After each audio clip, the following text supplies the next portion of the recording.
Hi, I'm Linda and I'm going to show you the process of getting this to this stage using quilting, lining, fabric, putting zips in, the little jewel on the front, and we'll show you that step by step. So here I have a piece of fabric. This is toile de Jouy, so it's a double piece of fabric. I've just folded it, so I'm just going to show you how you get the levels. I've got markers all over my bench, so that helps you. So first of all, there's a line down here, so I can then just literally just get the same measurement here, same measurement there, etc., all the way up. And then again, this is a nice straight edge, so you get the same measurement there and in the middle and in here. And then what you'll do is you'll mark that, so you just literally draw that across, and I know then that that's my cut line, so I can cut along that one.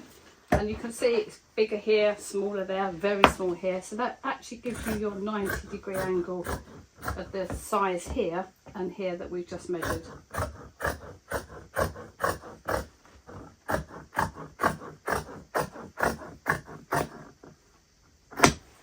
So that's now, that measurement here all the way along is absolutely spot on. So then we move my level, again this is just a piece of metal, anything you can get, the rule sticks that are twice the size of that. I'll just lay that back on here. Down here I've actually got the same sort of pattern here that I know is my straight 90-degree angle here. So I'm going to lay that on there, get my little rule stick, and I'm going to again and measure from my line to the rule stick. So I'm going to go there, move that along, and time I get up to there, oops, got a length on it, so don't worry about leaning on it, as I just did. So there, the same measurement, there, the same measurement, and again, carefully take your hand off so you don't move it like I did, and then just balance and pressure in the middle, and just draw all the way down there. So you see, I can see it, but you might not be able to see it on film. There is actually a blue line on the fabric all the way along. Now I can see how that varies, so you wouldn't use that as your straight edge. So when I've cut,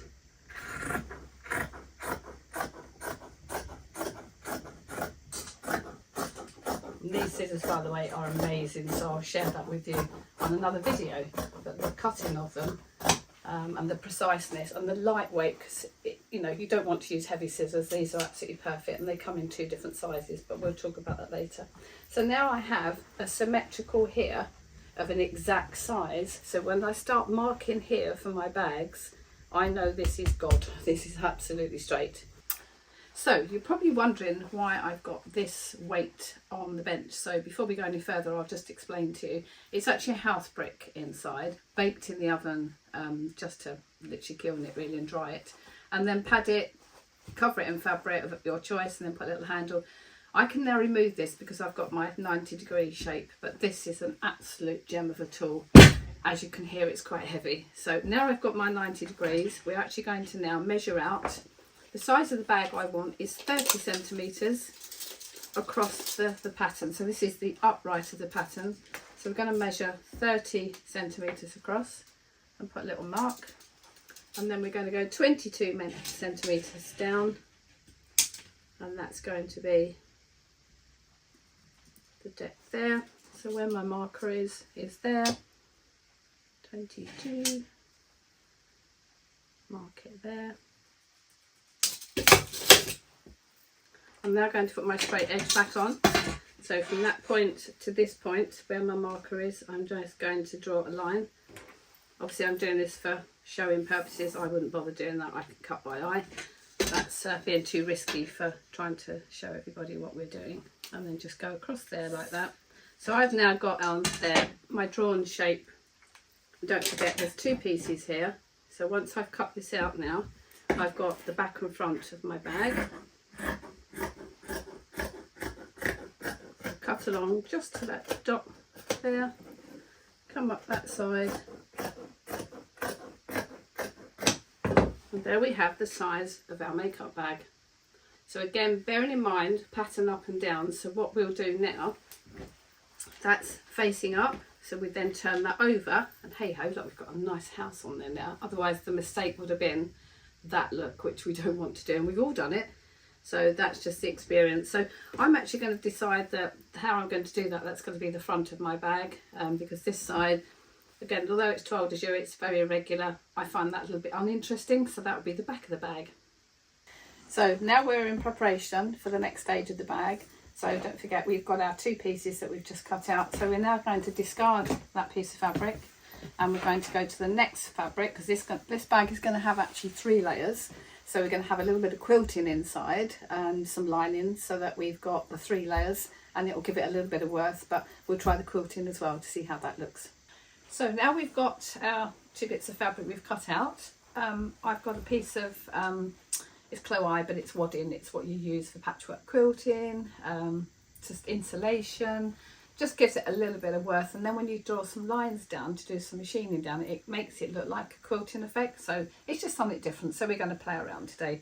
So you just literally lay your piece of fabric on there, and obviously your other piece as well, and just literally, you can, if you want, use the iron and just flatten it down. Mine's actually, this is quite a linen base, so it's actually quite flat. And then I've got this lovely little magnet, which again I'll talk to you about that later on, which is perfect. Literally, yeah, if you drop your pins, there you go.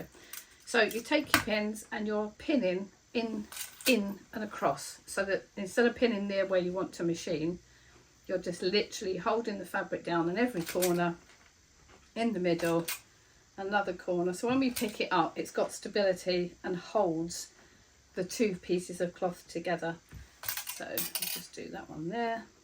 So what it's doing, it's freeing up all this space around the edge to go in on a machine, which makes it different than breaking needles. If you're careful, machines will go over needles, but that just saves that happening, and always in and around, away from yourself. So carry on pinning along there.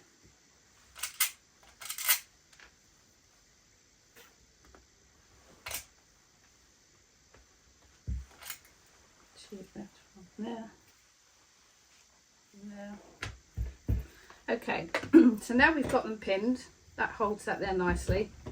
There is like a fluffy side on this, and then there's a smoother side where they've put the wadding to a very, very thin piece of the gauge of the fabric, which makes it, I think it's nicer to have the sticky side, the fluffy side, to your back of your fabric, so it absolutely helps it to hold. So now I'm just going to cut along the edge. Now don't worry too much about being careful on the edges, because as you machine them together, there will be a slight bit of movement, because the 2 fabrics will move against each other. So normally when I flatten that out and machine it, the wadding will grow that little bit more to the edges. So we'll worry about that later. So I'm just going to go straight down there.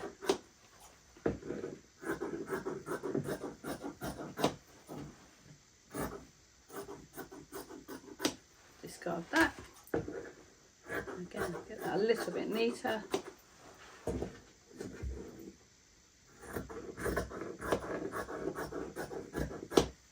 So now we're going to cut another piece. On the 2 pieces already cut, we need the lining, which is the inside of the bag.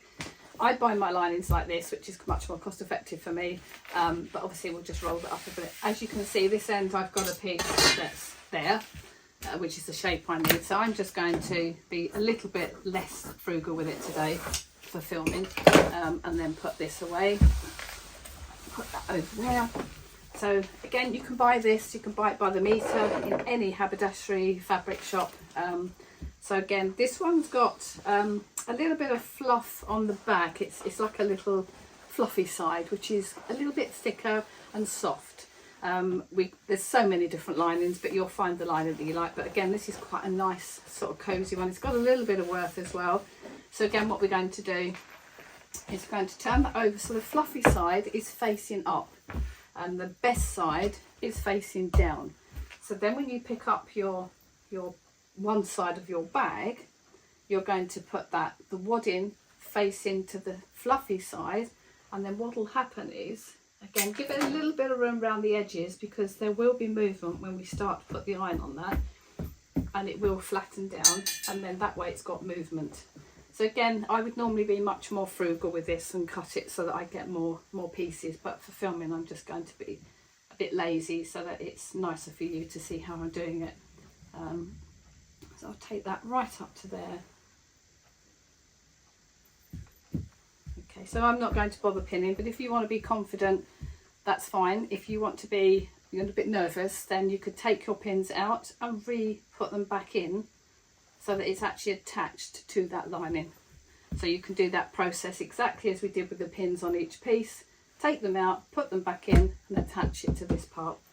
And then we'll get our scissors. Again, I'm being very wasteful today, but I wouldn't normally be wasteful. I use the pieces as frugally as I can because every little piece makes something else. So you just cut along the edges, again, carefully but not too carefully because you'll see why in a moment. Rid of the pieces. And down there for the moment. I've usually got a big bin behind me, but I'm being a bit lazy today just to make it easier for you guys. So what we have now, don't forget I haven't pinned mine, but yours will be nicely pinned, so you've had to pick up, look, both sides, and you've now got 3 pieces of fabric inside, and it's actually really soft and really, it's got some substance to it. And now we're going to get ready for the pressing. So now we've got them pinned, obviously you're going to turn them over so the pins are facing down. I don't pin mine, but obviously for you guys to put the pins in place and then think, well, how am I going to press that now? The pins facing down enables you to pick up your iron and literally glide carefully over the pins because they're underneath the fabric. But what it's doing is putting the same pressure and the steam going into that. It just helps it sort of all flatten out. Now that's obviously, you can see the different look between that one and that one, where that's still bulbous because I haven't pressed that one yet. So remember, pins facing down, put your iron up there. Oh, and let me tell you about this iron. It's the most magical iron I've ever had. I'll show you again, and I will put a link on it to the bottom of the page later on. But as you pick it up, it's hand censored. So if I push down like that and I want to move away and let go, it just removes it from the bench. So I don't need my iron station. I've got presses, I've got all sorts of irons, and I must say I've just found this one and it is absolutely priceless. Well worth the money. And if you watch now, hand censored. As soon as I pick it up, it's come, all the sensors in it, which are in here. I push down a little bit, it raises it up, so you can just see they've just quickly disappeared. So a brilliant bit of tool that I think is just magical. So I'm now ready with my pins. You can hand tack if you really want to, if you feel extra secure, if you're worried about the pins in the way. But I'm going to now prep this. I'm going to go over to my overlocker. So I have an industrial overlocker, which is fabulous. And it's brilliant, but a domestic overlocker is just to suffice for the things for home people, but they are very good as well.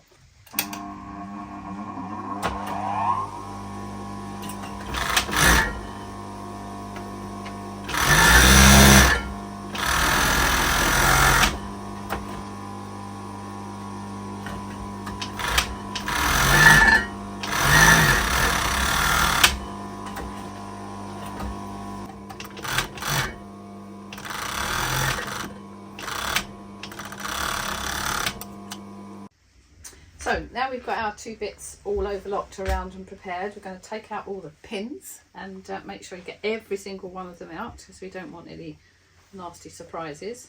So this is where this little thing's quite good. Pick them all off. So there, good, look at that, fantastic. Right, so now what we're going to do is we're going to quilt down so many lines on each one, and that actually gives it a really nice indentation of a quilting effect. We're not going to go across, we're just going to go down. I think that looks quite nice in a makeup bag. So I'm just going to put my specs on. I'm old fashioned, so I like inches. So I'm going to go that way round. So what I'm going to do is I'm going to mark the very top, and this is purely for sort of showing you what I'm doing. So I'll mark a little blue mark on a 2, a 4, a 6, an 8 and a 10 inches. So at the top there's little marks apart, 2 inches apart, and they're just marked in blue. So then I'm going to put my pen away. Oh no, I'll do the bottom first. So again, just for your purposes, you can actually see, mark it on the 2, the 4, the 6, the 8 and the 10. So what that's giving is a 2 inch at the edge. So the time you've got your seams when you're putting your bag together, you've got the sort of symmetricals on both sides. So then I'll go back up to the top, and what I'm going to do is use the pins. You can put little tack-in threads if you want to mark it, if you're worried about putting the pins. And I'll just literally put a pin in on 2, pin in on 4, and again on 6, and again on 8, and again on 10. And I'll do that all the way down. So I'm going to just do the 3 because I've got my mark at the bottom. So I do a 2, a 4, a 6, and I'll show you how it looks afterwards,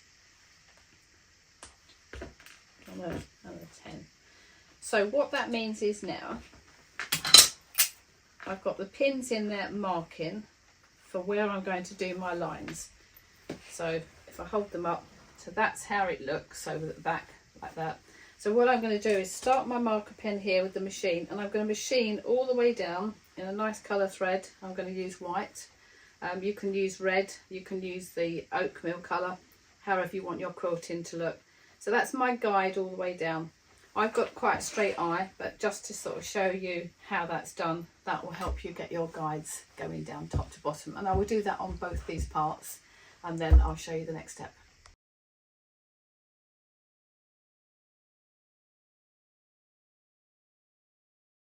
So I'm now at the machine, so I'm just going to cut off my little bits of overlocking thread so the corners are all nice and neat. Turn on my machine. Now I've got an industrial machine, so I'm just going to show you where we start is on that first blue marker. So we're going to go from left to right, from right to left. Get my left and right at the right end, and I'm going to put my machine foot down, which is the knee pad under here, onto that first marker pen. And that pin is there just for a guide so that you work your way along down to each pin. As soon as you get close, you take the pin out, carry on. That's my next guide. If you want your pins closer together, you can. So I know what that is, and then I come to the very end. Now you can see actually now how that padding with that line for the quilting, once you've got all of them done, it makes it a really nice effect. So I'm going to carry along to the next one.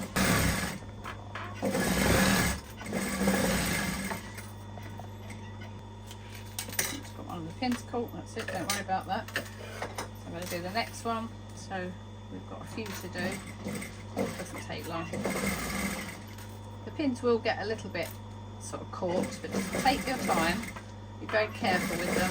Like I say, if you wanted to be a little bit more precise and help yourself, you can do little tacking lines across there and take the pins away. So that's not a problem. It's however you want to be secure. I've got a good eye, so I can go from top to bottom, and I can actually take the pins out because I'll show you. There you go. So I know from here to there, I go straight down, and that's completely done. So now that's the actual look of a quilter. So I can go across if you want to cross, you can go diamonds, but I quite like the makeup bags just to be down on that look. I think that's quite a nice, simple but classy look. And then we go back to our bench and we do the same, pin out and mark the other side of the bag, and then we'll be ready for the next step. So now I'm at the machine, I'll put my specs on. I'm going to actually change the zipper foot, change the ordinary foot into the zipper foot, because we are going to insert the zip. So we just unscrew that, take that off, pop that back in there, and that means I get closer to the zip with the little insertion missing. So we've gone from a double foot to the single foot. So here's our zip, and what we're going to be doing is the front side of the zip we're going to turn over, and we're turning it over and then we're laying it onto our fabric, and that's how we're going to start this next process. Right, I'm going to put my zip there, as you can see, and that's going to run all the way on that flat edge there with the edge of the zip and the edge of the bag. And then what you're doing, as the needle comes up and down, it's running along this zipper edge here, which is slightly raised, so that's why this foot actually takes that level. As you can see, I can push, but I've got to leave a bit of a tension there, and then it will run along here. So, and then then drop your foot down, get the zipper and just push the zipper up a little way away from the foot here, so that gets it out of the way, and then you're able to go all the way down that edge to the very end of the zipper.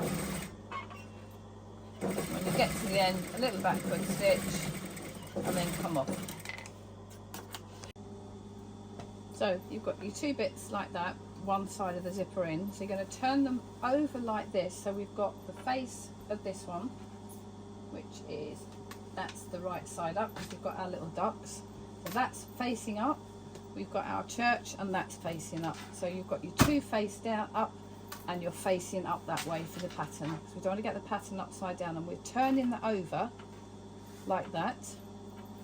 So then we're going to then turn over again so that we've got our zip along the next edge. So we're going to repeat what we did on this one. So we're turning the fabric over with the facings of the right pattern upright. We're going to put that back into that place there and machine along here like we did on this side.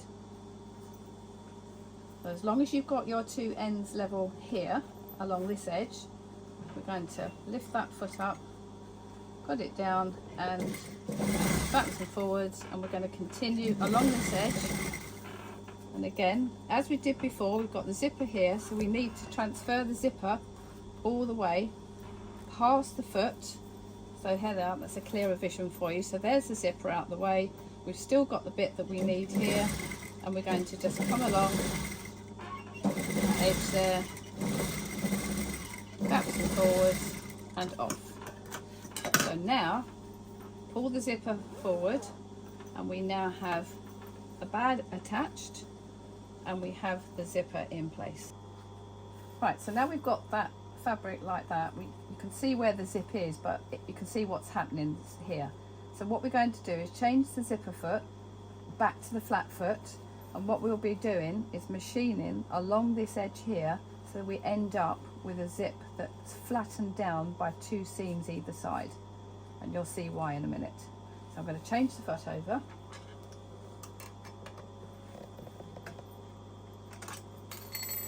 So this is the foot that's going back on, which is the double foot. Put that back in there. Got a screwdriver, tighten it really tight, put that out the way, get the cottons out the way, and then we're going to come over to here, and on that edge, because it's a double foot, we're going to literally machine all the way to the very edge of the zipper foot, pushing and pulling. And you'll see why when I turn it over. It's better to work this side because that is a dead measurement from the sewing machine line to the end of the zipper foot. If I did it on the other side, there's nothing to be guided to, and you'll get it unlevel. I'll show you as soon as I've turned this over, before we go to the other side. So that's now what we've got here. We've got a nice line here which makes that nice and flat. This side we haven't done yet, so that's what we want to achieve, is that nice flat area here. So we'll turn that over this way. We'll then do the zipper up, which is there. So do it up as near as damn it to just get that flat there. Put that back on, and then we're going to machine. The zipper foot isn't in the way, you know, the little zip part, so the foot will go past that. So pull and push and flatten as you go along. Pull, push, make sure that all stays down. And now you're going to see cutting it off on the edge, getting rid of the cotton. So now you can see that's lovely and flat. Spin it over and we've got that nice look. So it's all bolted down and completely flat here to there. So simple process. There's two little seams either side which you don't see, but it supports the zip, so you can immediately see your bag is starting to take shape because the zip's behaving how it should do. Had I not done that seam either side, it wouldn't have naturally wanted to shut. Look, that's like a little hinge. So then what we're now doing, we now turn it over to the reverse side and we find the center of that zip, and we're then going to be folding that in half and matching the two fabric edges together and pinch. And that's the part we machine backwards and forwards, and we're going to go all the way round to the other side. So drop the needle down, because that's literally holding it like your fingers would be holding it, and go forwards so that you've actually got it supported, and then we're going to go backwards and forwards and backwards and forwards. Now that is secured that zip totally. So this is the point then that we're going to go across. We're going to go down there, pulling as tight as you can. That keeps that tension going, because if you don't, these two here, these two flaps, one will grow and the other one will shrink. So what that's doing is, by me pulling from the back to the front, I've kept that as near as damn it level. So you're going to leave a little tiny bit there, and again this end it's level. So what you're going to do, your stitchings all match up, because we've marked the little blue marker points when we did our down quilting. So every one of those, if I pull like that, they're on level. If I keep that tight at this end and I get a little bit along like that, so that I can actually grab that end and I'm pulling away and pulling this way. By doing that, the machine is taking the rest and it's not ballooning or bubbling up. So you get to a point where you've got to match it here.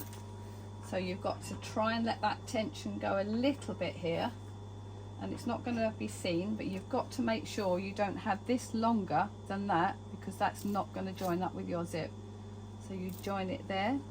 If you want to, what you can do for your own self sake is put a pin here, and then you can see what I've got to relax here, and then I go to that point, backwards and forwards, and that little bit that's grown, that's not going to be taken notice of, you won't even see it. So we're now going to start moving that way, and I'm now going to take my pin out and just check that these two here are level.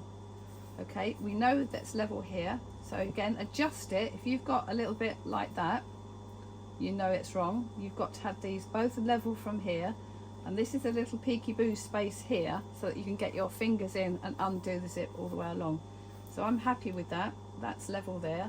So I'm going to guide that along, mind your fingers, because again the tension on the wadding is going to be relaxed, so I've got to really stretch it and then go to the end, pull, and you can see I'm still level. If you're worried, you can just literally ease that in and it won't be seen on the other side. So just very slowly ease it in, because it is moving. We've got 4 fabrics here now. So we've got the lining twice, we've got the wadding, and we've got the other fabric. Actually we've got 6 fabrics here, so it's quite a lot to get in and get the tension. When you get to there, take your tools away, take your fingers away, drop your needle down to the edge and backwards and forwards. Take it off and cut. Cut your cotton, and you've now got a nice level edge of the zip, what we were talking about. Okay, so then tidy the bag up. So tidy all your little cottons, cut them all off. You've secured it all nice and tight, so don't worry about cutting cottons. And then the bit that's overhanging on this end, you're just cutting it level.